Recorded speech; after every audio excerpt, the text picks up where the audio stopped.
The large alien ship appeared in Earth's orbit on a quiet Tuesday morning. It was 10 times bigger than any human spaceship. Captain William Carter of the USS Defiant watched it through the main screen on his bridge. His hands gripped the arms of his command chair tightly. "Sir, they're sending us a message," said Lisa Young, who handled communications. Her fingers moved quickly across her control panel.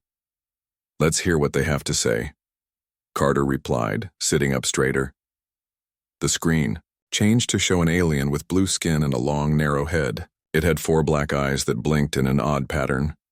The alien wore what looked like formal clothes made from a shiny material. "Greetings, humans," the alien said. Its voice came through the ship's computer, sounding slightly robotic. "I am Ambassador Zorthak of the Kratal Empire. We have traveled far to make contact with your species. Welcome to Earth Space, Ambassador.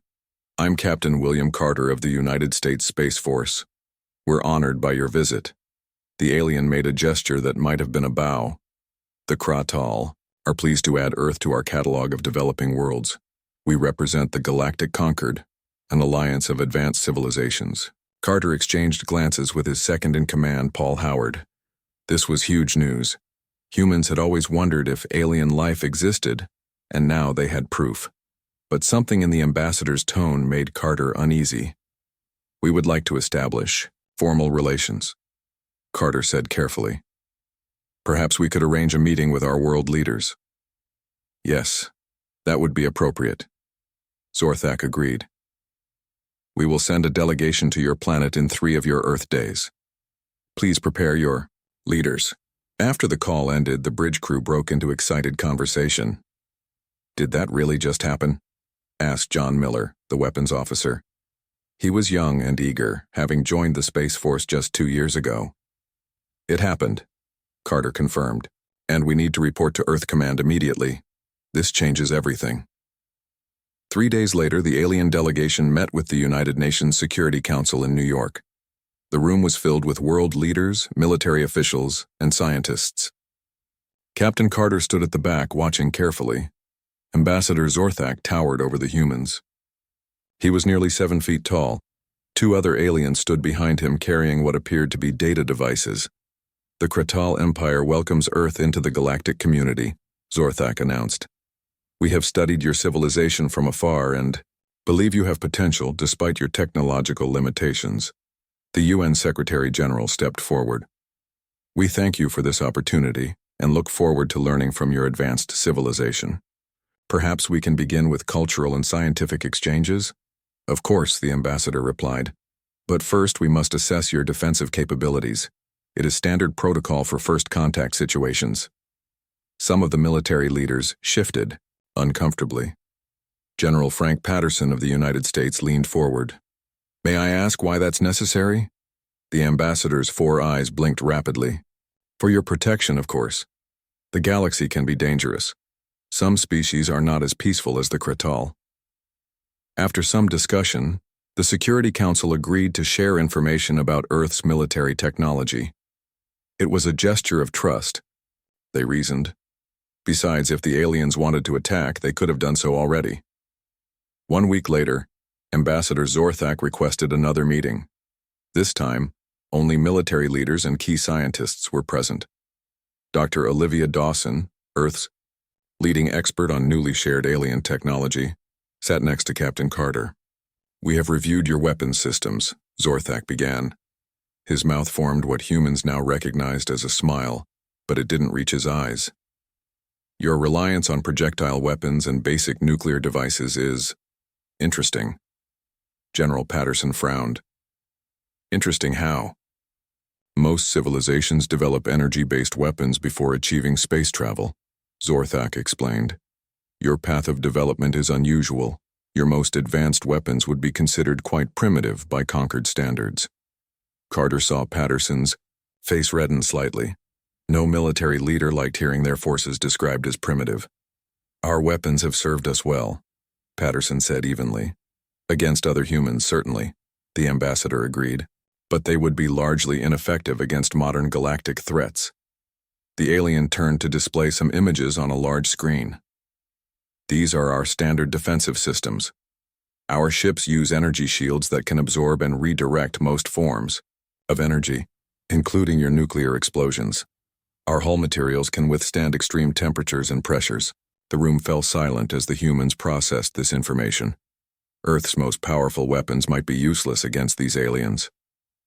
The Conquered Council has made a decision, Zorthak continued. Earth requires protection until your civilization advances sufficiently. We will establish defensive bases throughout your solar system.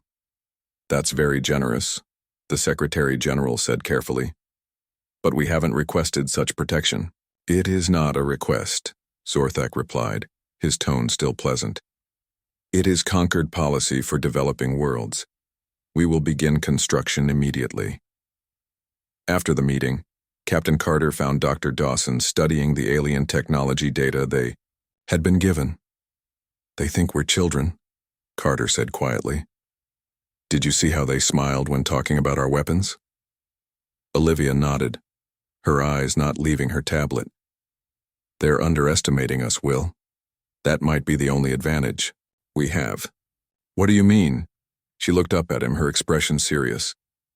I've been studying their defensive systems. They're advanced, yes, but they're designed to counter energy weapons, lasers, plasma, radiation, not physical impact. Carter frowned. So our primitive guns might actually work. I need to run more tests, Olivia said. But yes, it's possible their shields might not stop good old-fashioned bullets and missiles, especially if we modify them. We should keep this between us. For now, Carter suggested. Let them think we're harmless while we figure this out. Within a month, the Kratal had built bases on the Moon, Mars, and several asteroids. They claimed it was for Earth's protection, but their ships now controlled who could leave Earth's atmosphere. Human space exploration had effectively been halted. In a secret military facility deep underground, Dr. Olivia Dawson and a team of scientists worked around the clock. They were testing various weapons against samples of alien materials that had been collected during cultural exchanges. Captain Carter visited often, bringing updates about the growing Kratal presence in the solar system. They're mining the outer planets now, he told Olivia during one visit, taking resources without permission. When our ships approach, they're turned away. This isn't protection, Olivia said. It's occupation. Have you made any progress? Intium smiled for the first time in weeks. Come with me. She led him to a test chamber where a small piece of alien hull material was mounted at one end. A modified railgun was pointed at it. Watch this, she said, pressing a button. The gun fired. With a loud crack, the projectile, a specially designed bullet, hit the alien material and punched straight through it. Their shields are designed for energy weapons, Olivia explained. Not kinetic impact at high velocities. We've been working on this design for weeks. Carter stared at the hole in the supposedly impenetrable alien material. They laughed at our weapons, he said softly. Yes, Olivia agreed. And that might be their biggest mistake. 2 months passed since the aliens arrived. The Kratal now had bases all across the solar system. They said they were protecting Earth, but it felt more like they were taking over. They controlled who could go to space. They took resources from other planets without asking, and they still looked down on humans. Dr. Olivia Dawson worked day and night in the underground lab. She and her team tested different weapons against pieces of alien material. They made progress, but needed to work faster. The Kratal were getting bolder every day. Try the new design, she told her assistant Sam Wilson. He loaded a special bullet into the test gun. This one had a core made of dense metals and a special tip. The gun fired with a loud bang. The bullet hit the alien material and went straight through, leaving a clean hole. Perfect, Olivia said, looking at the readings on her computer. The speed and design let it slip past where their shields would be. And the impact force is incredible, Sam smiled. So our old-fashioned bullets might work after all? Yes, if they're fast enough and designed correctly, Olivia replied. The Kratal evolved on a high-gravity planet. They're used to defending against energy and heat, not physical impact. Later that day, Olivia met with Captain William Carter and General Frank Patterson in a secure room. She showed them videos of the tests. The aliens think our weapons are jokes, she said. But that's because they've never fought anyone who uses projectile weapons. Their whole defense system is built to stop energy weapons like lasers and plasma. General Patterson leaned forward. So our guns and missiles might actually work? Better than work, Olivia said. They might be the perfect weapon against them. Their shields won't stop our bullets if they're fast enough. And their ships aren't built to handle physical impacts. Under looked thoughtful. How fast do the bullets need to be? Very fast, Olivia admitted. Faster than our normal guns. But we've modified some rail guns that can shoot at the right speed. And we've designed new bullets that can pierce their hull. Materials. How many of these weapons can we make? Patterson asked.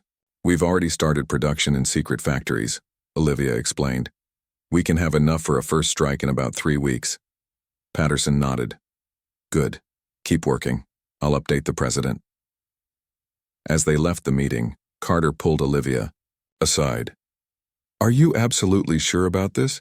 If we're wrong, we'll only get one chance. I'm as sure as I can be without actually firing at one of their ships, she replied. Their whole technology is built around energy weapons. They've forgotten the basics of physical combat. Meanwhile, on the main Kratal base on the moon, Ambassador Zorthak met with his military commander Drelvak. They looked at a map of Earth showing key human cities and military bases. The humans are becoming restless, Zorthak said. They don't appreciate our protection. They are primitive and don't understand their place, Drelvak replied. Perhaps we should move to Phase 2 sooner than planned. Zorthak considered this. Yes. Prepare the announcement. It's time to establish full control. Back on Earth, the President of the United States called an emergency meeting with leaders from other major nations. They met in a special room deep under the White House, protected from any alien listening devices. The Kratal are planning something, the president said. Our spies near their moon base have reported increased activity. We need to be ready. The Chinese president spoke up. Our scientists have been working with Dr. Dawson's team. We have also made weapons that might work against the aliens. As have we, said the Russian leader. For once, all our nations agree. These aliens threaten all humans. The president nodded. Then we are united. Operation Longbow will proceed. All our forces will strike together when the time comes. In the following days, military units around the world prepared in secret. Special weapons were distributed. Soldiers trained to use the new railguns and special bullets. Missile systems were modified to carry the new penetrator warheads. At the same time, Olivia worked with a team to modify some satellites. They looked like normal communication satellites, but inside, they held powerful railguns. The aliens won't suspect anything, she told Carter as they watched a satellite launch. They think our space technology is primitive too. They don't even scan our satellites carefully anymore. 1 week later, Ambassador Zorthak made a special broadcast to all of Earth. His blue face appeared on screens worldwide. People of Earth, he began, the Kratal Empire and the Galactic Concord have decided to accelerate your integration into our society. For your own protection and development, we will begin direct management of your governments and resources. The message continued, explaining how the aliens would take control of major cities, redirect resources, and limit human activities. It wasn't a request. It was an announcement. After the broadcast, the president called the final meeting with military leaders. This is it, she said grimly. They're not even pretending anymore. This is an invasion. General Patterson stepped forward. We're ready, Madam President. All units are in position. The modified weapons are deployed. We're just waiting for your order. The president looked around the room at the faces of her military advisors. What are our chances? Dr. Olivia Dawson spoke up. Better than they think. They have no idea what's coming. Their shields are useless against our new weapons. Their ships are vulnerable to physical impacts. And if you're wrong, the president asked, then humanity becomes a slave species, Carter said quietly. The room fell silent as everyone considered the stakes. Finally, the president nodded. Very well. The aliens have left us no choice.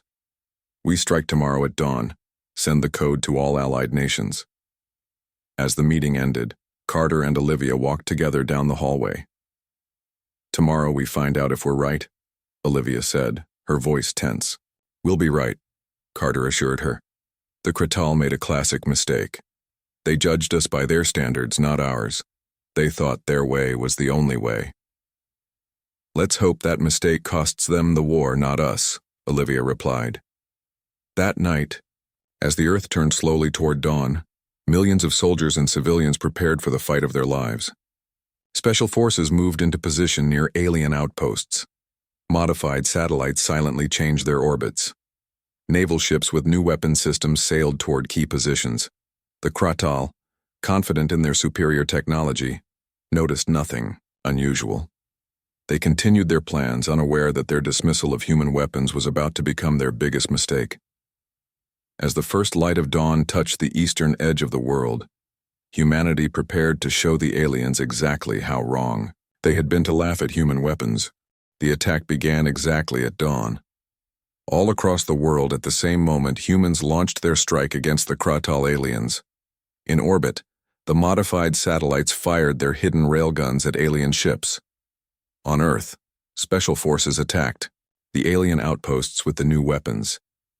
Captain William Carter watched from the command center under the Pentagon. Large screens showed the battle unfolding around the world and in space. Next to him, Dr. Olivia Dawson held her breath as the first reports came in. "Direct hit on the alien base in Nevada," reported a general. "Their shields did nothing to stop our new bullets." Same in Beijing, came another report. "The Chinese forces have taken the alien outpost there." More reports poured in from around the world. The same story everywhere. The human weapons were working. The special bullets and missiles passed right through the alien shields and tore into their ships and bases. In orbit, the disguised satellites struck the Kratal ships. The aliens had no time to react. They never expected an attack from what they thought were simple communication devices. The railguns fired their special projectiles at incredible speeds. The alien shields, designed to stop energy weapons, did nothing against the physical bullets moving at such high speeds. "It's working," Olivia whispered, watching the screens. "Their shields really can't stop our kinetic weapons." On the moon, at the main Kratal base, Ambassador Zorthak received the shocking news. Human forces were attacking all over Earth, and they were winning. Their primitive weapons were somehow getting past the advanced Kratal shields. "Impossible," he shouted at his military commander. "Their weapons are basic projectiles. Our shields should stop them easily." Commander Drelvax, four eyes blinked rapidly in distress.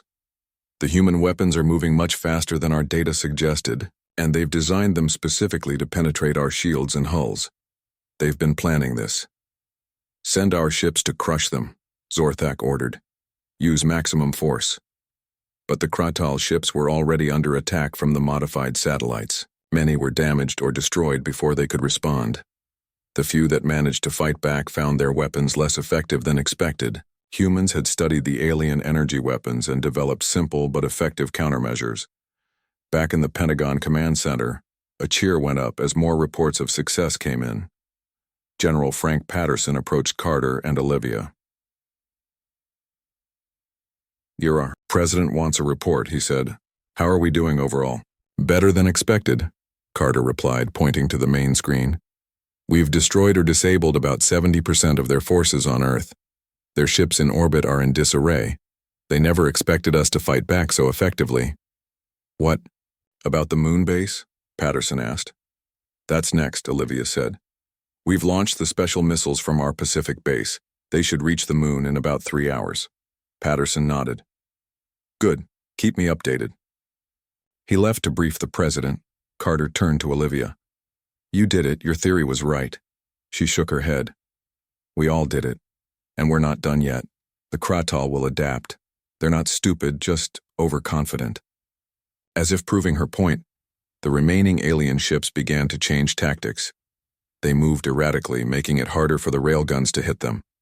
They started using physical barriers ejected from their ships to block incoming projectiles. "See?" Olivia pointed at the screen. "They're learning. We need to press our advantage while we still have it." The battle continued throughout the day.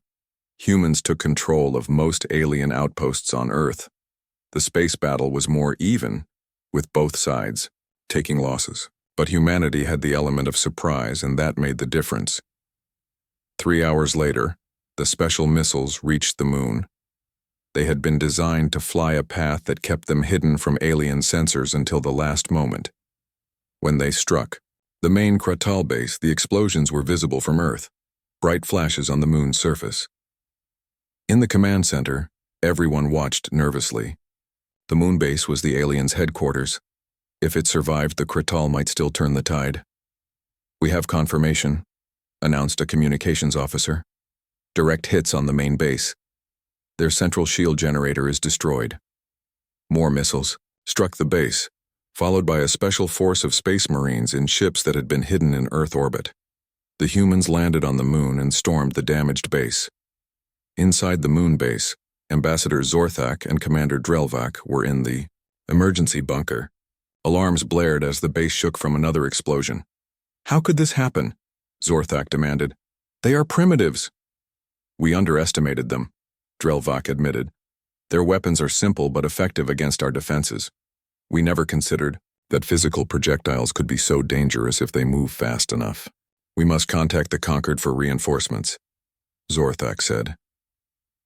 Before Drelvak could respond, the door to the bunker exploded inward.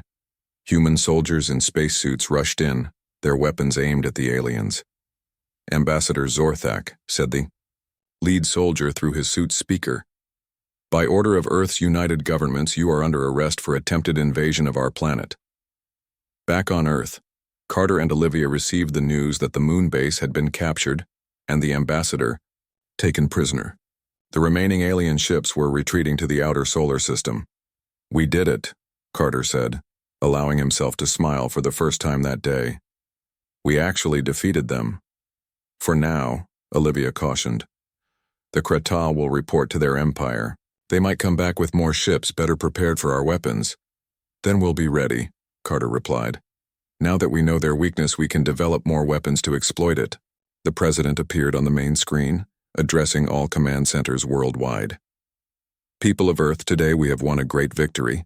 United, humanity has shown that we will not surrender our home to any invader, no matter how advanced. The Aimor battle is not over, but we have proven that Earth will not fall easily."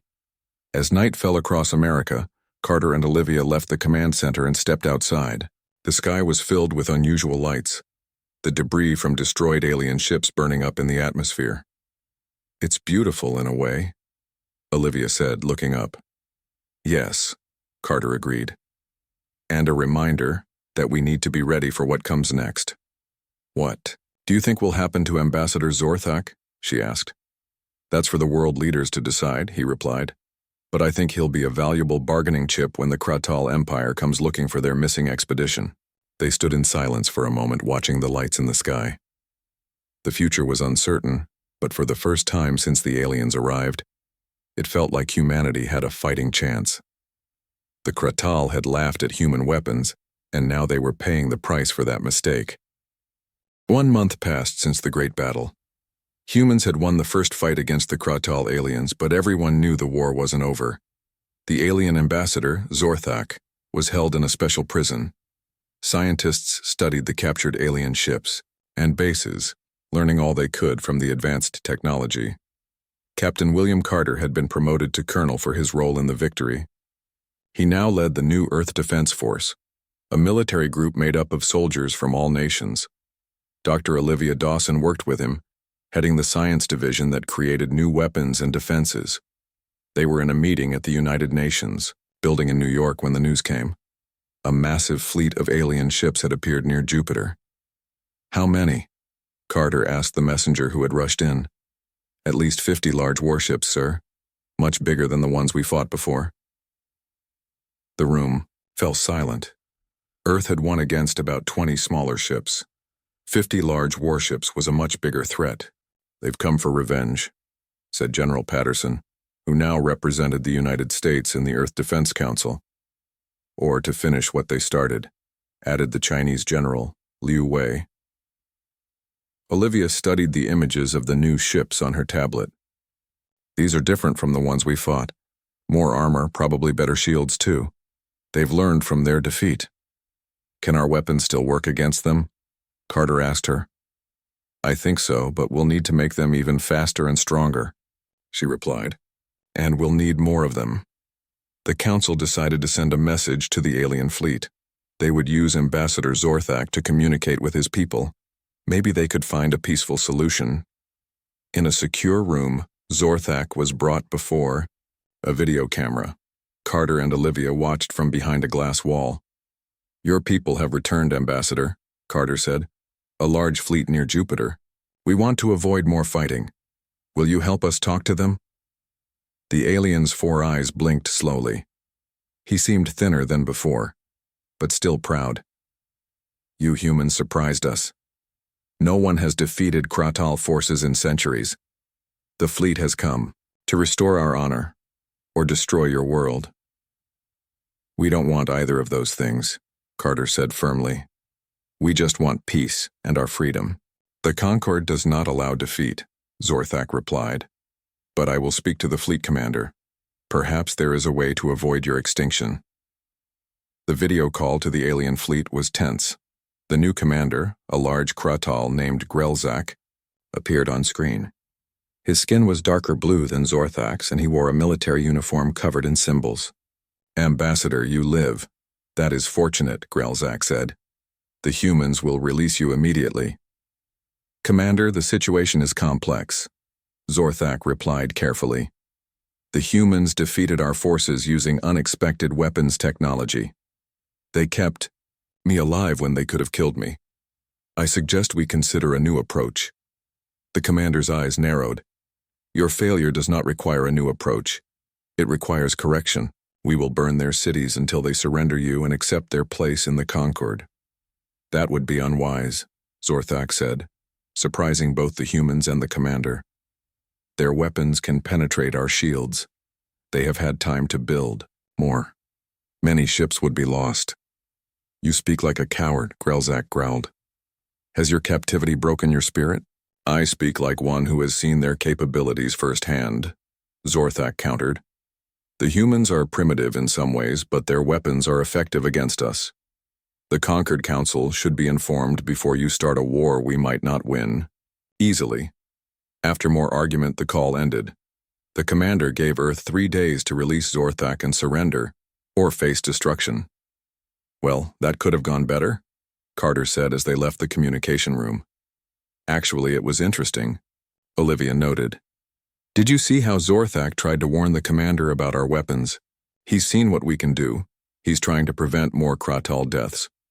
Or he's just trying to save himself, Carter replied. Back in the council meeting, Earth's leaders debated what to do.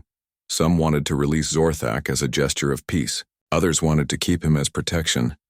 Everyone agreed they needed to prepare for another battle. We need to strike first, suggested the Russian general. Use our secret weapons before they can attack. No, Carter disagreed. Their ships are too far away and better protected. We need to let them come closer, where our ground-based weapons can hit them. For the next 3 days, humans around the world prepared for war. New railguns were placed in hidden locations. Special missiles were ready to launch. The modified satellites were repositioned for the best attack positions. On the 3rd day, Carter visited Zorthak in his cell. The alien was sitting quietly, on a bench designed for his tall form. Your commander will attack tomorrow, Carter said. Many will die on both sides. Zorthak looked up slowly. Yes, Grelzak is a warrior of the old school. He believes overwhelming force is the answer to all problems. What do you believe? Carter asked. I believe in learning from mistakes, the alien replied. When we first came here, we judged you by our standards. We saw your projectile weapons and thought them primitive because we had moved beyond such things centuries ago. We were wrong. And now, Carter pressed. Now I think the Conquered has much to learn from humans, Zorthak said. Your species found a different path of development than ours. Different but effective in its own way. Carter was surprised by the alien's words. Would you tell that to your commander? Try once more to prevent this attack? He will not listen, Zorthak said sadly. But there is something I can tell you. The fleet's main ships have a weakness. Their engine cooling systems are not well protected against physical impacts. A well-placed shot could disable a ship without destroying it. Carter stared at the eye. Alien. Why would you tell us this? Because I have had time to think in this cell, Zorthak replied. The Concord is supposed to unite species, not conquer them. If humans defeat another fleet, perhaps the Council will reconsider their approach to Earth. Later that night, Carter met with Olivia and the military leaders. He told them what Zorthak had revealed. Can we trust him? General Patterson asked. I'm not sure, Carter admitted. But it makes sense. We've studied their ships. And the cooling systems are less armored than other sections. We can adjust our targeting, Olivia said. Aim for those sections first. As dawn approached, the alien fleet moved closer to Earth. Thousands of ships from all human nations gathered to defend their world. On the ground, millions of soldiers manned the new weapons that had proven so effective in the first battle. The future of humanity would be decided in the next few hours. The aliens had come seeking revenge, but they still didn't fully understand what they were facing. They had laughed at human weapons once. They wouldn't make that mistake again. But now humans had a new advantage: knowledge of their enemies, weakness, given by an alien who had learned to respect the species he once dismissed as primitive. The alien fleet moved toward Earth like a storm of metal. 50 massive warships, each one bigger than anything humans had built, came closer by the hour. On Earth, people looked up at the night sky with fear and hope. The strange lights moving among the stars meant that the biggest battle in human history was about to begin. Colonel William Carter stood in the main control room of the Earth Defense Force. Screens showed the alien ships and Earth's defenses. Dr. Olivia Dawson worked nearby, giving last instructions to the weapons teams. All units are in position, reported General Patterson. The railguns are aimed at the weak spots Ambassador Zorthak told us about. Do we trust his information? Asked General Liu from China. We don't have much choice, Carter replied, but it makes sense. We've studied their ship designs, and the cooling systems do seem less protected. The room fell quiet as the main screen showed Commander Grelzak's face. The alien leader looked angry. His 4 eyes narrowed to slits. Humans, he said, his voice translated by computers. Your time has ended. Release Ambassador Zorthak and surrender your planet to the Kratal Empire. This is your final warning. The President of the United States stepped forward to answer. Commander, we wish for peace, but we will not surrender our world. We offer to release Ambassador Zorthak as a show of good faith. We ask only that you leave our solar system in return. The alien commander made a sound that might have been a laugh. You think you can bargain? Your primitive weapons got lucky once. It will not happen again. We have studied your attacks and improved our defenses. This time we will not underestimate you. The call ended. The president turned to Carter and the other leaders. I don't think that worked. No, Carter agreed. But it gave our satellites more time to get in position. He turned to Olivia. Are we ready? She nodded. As ready as we can be. All weapons are targeted on their cooling systems. If Zorthak is right, we can disable their ships without destroying them completely. And if he's wrong? Asked General Patterson. Then we aim for anything that looks important and hit it with everything we've got, Carter said grimly. In his cell, Ambassador Zorthak sat quietly. A guard came to the door. The commander refused our offer. The attack will begin soon. Zorthak nodded slowly. I expected as much. Grelzak is not known for wisdom, only for victories. He stood up. I would like to watch, if permitted. This battle will change the future of both our peoples. The guard looked uncertain, then made a call. Minutes later, Zorthak was brought to a small room with a screen showing the space around Earth. Carter and Olivia were there. Your commander has refused peace, Carter told him. Yes, he believes only in strength, Zorthak replied. But sometimes, the strongest are those who know when not to fight. On the screen, the alien fleet formed a battle line, their weapons powered up, glowing with energy. Earth's defenses stood ready. The hidden railguns, the special missiles, the modified satellites, all aimed at the approaching ships. "They're in range," announced a technician. "All systems ready. To fire." Carter looked at the president, who nodded once. "All units fire at will. Target their cooling systems first." The battle began with a flash of light. Earth's railguns fired their special bullets at incredible speeds. The modified satellites launched their hidden weapons. Missiles rose from secret bases around the world. The alien ships activated their shields, ready to block energy weapons.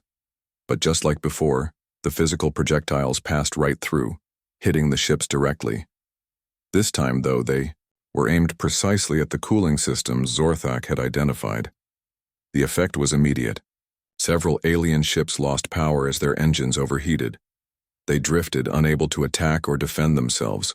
Others kept fighting, their weapons firing beams of energy at Earth's defenses. "It's working," Olivia said, watching the screens. "Their ships are shutting down just like he said they would." But the aliens fought back hard. Their energy weapons destroyed several satellites. Beams hit cities on Earth, causing damage and fires. The battle was far from over. "Second wave, launch now," Carter ordered. More missiles and railgun rounds fired at the alien ships, targeting the ones still fighting.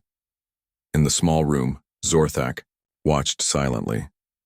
His face showed no emotion, but his four eyes never left the screen. The battle continued for hours. More alien ships lost power as their cooling systems failed. Earth's defenses took heavy damage too, but they kept fighting. Humans had learned from the first battle and had built many backup systems. Finally, only the main alien ship was still fighting. Commander Grelzak's voice came through, filled with rage. "This is not possible. Your weapons are primitive. Your technology is centuries behind ours." "Maybe so," Carter replied. "But we found your weakness. Your shields stop energy, not physical. Objects moving fast enough. Your ships aren't built to handle impacts. You forgot the basics while focusing on advanced technology." The alien commander growled something in his own language that wasn't translated. Then his ship fired all its weapons at once, aiming at major cities around the world. "All units, take down that ship now," Carter ordered. Every working railgun and missile launcher fired at the commander's ship. The projectiles hit it from all sides, targeting its cooling systems, weapons, and engines. The huge ship shuddered, then went dark as its power failed. The battle was over. Earth had won again. In the days that followed, the disabled alien ships were surrounded by human vessels. The alien crews surrendered when they realized they had no way to fight or escape. Commander Grelzak was captured and brought to Earth as a prisoner. At a special meeting of the United Nations, Ambassador Zorthak stood before the world's leaders. He was no longer a prisoner, but a messenger. "I have contacted the Conquered Council," he told them. "They are surprised by these events. No species has defeated Kratal forces twice in our history. The Council wishes to send representatives to discuss Earth's place in the galaxy." "As a free world, or as a subject?" Carter asked from his seat. "As equals," Zorthak replied. "Your weapons may be based on simple principles, but they have proven highly effective. The Conquered has much to learn from humans, it seems." Olivia smiled. "Sometimes the old ways are still good ways." "Indeed," the alien agreed. "My people made a mistake when we laughed at your weapons. We will not make that mistake again." As Zorthak finished speaking, the room filled with applause. Humans had faced their greatest challenge and survived. They had defended their world against advanced aliens who thought them primitive. And now, they would take their place among the stars not as subjects, but as equals. Carter looked at Olivia and smiled. "What do you think happens next?" "I think," she replied, "that the galaxy is about to get very interesting."